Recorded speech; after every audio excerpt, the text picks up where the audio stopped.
Good morning, Ibiri people, or Igbo, as you prefer to be addressed at the present time. I do not know if our people are not aware that we have been in a civil war for some years now. I mean, Igbo against Igbo. I repeat what I said. I do not know if the Igbo people know that we have been in a state of civil war for some years now.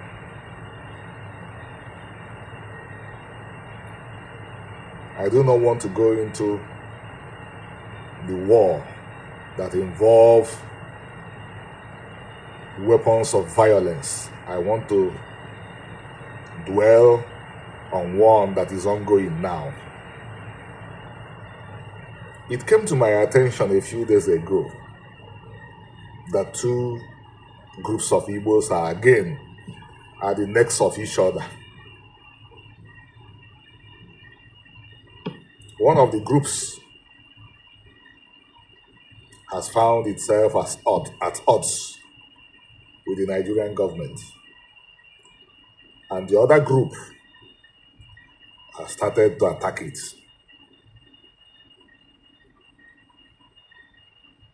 I don't want to go into the merits or demerits of the cases of both groups, but what I want to highlight is, why are Igbos fighting themselves? At a point, I will bring in more information so that people will not be in doubt about the groups that are presently fighting each other on social media. We all know the group that is at odds with the Nigerian government. Some members of this group declared our age-old oral narrative, oral tradition, that we came from Israel. You know the group I'm talking about. Somebody from this other group who also presented himself as someone who is interested in Igbo culture and who constituted himself into an opponent of the narrative that we came from Israel. And some other people that have sympathy for him are at the present time at each other. So my question is, must Igbos always be fighting each other when surrounding them are enemies? Can we not engage in dialogue? I don't know why we cannot engage in dialogue. But I know why we have found it impossible to engage in dialogue. I know why we are not engaging in dialogue, but I think the best way to put the question is, why are Igbos not seeing what I'm seeing? The Igbos are suffering from profound identity crisis. That is why I will never get tired of my chosen vocation. It is not my profession. I don't make my daily bread by telling the Igbo people, this is who you are. Because immediately the Igbo person realizes who he is, the Igbo person will accept what he ought to do. And very, very fortunately for these unfortunate people, what they are supposed to do is, what if 10% of the people in the world do? The world will be transported back to the state it was in when Adam and Eve lived in the world. But after so many years of disconnection from this way of life, it is extremely impossible for the majority of the people to even accept that this is who we are. This morning, I dug in again because I've made a vow. It was a promise I gave to the Lord Chukwu that I'm not going to abandon his people. No matter the persecution, no matter the oppression, no matter the name calling, no matter the hatred.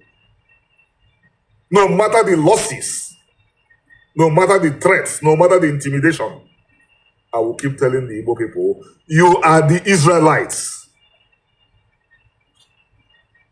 A brother of mine, I will not call Mikhail Meir Halevi a friend at this stage. He's Ashkenazi Jewish. I will call him a brother. Because not only are both of us descendants of the biblical Israelites, but both of us he has joined me in taking the vow that Igbos will not be allowed to disappear.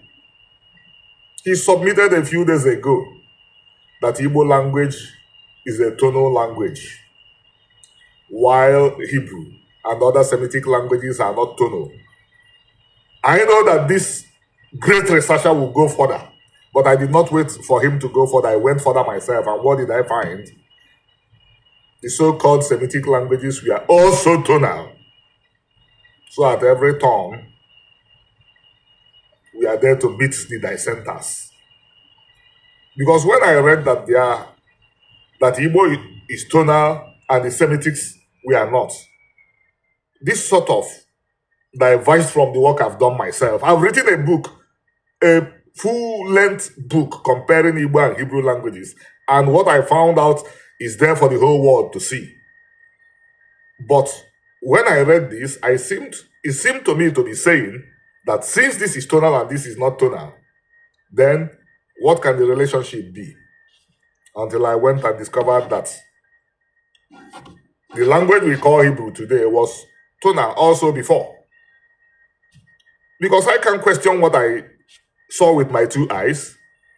The Igbo that my great-grandmother spoke, or let me talk about the person I saw.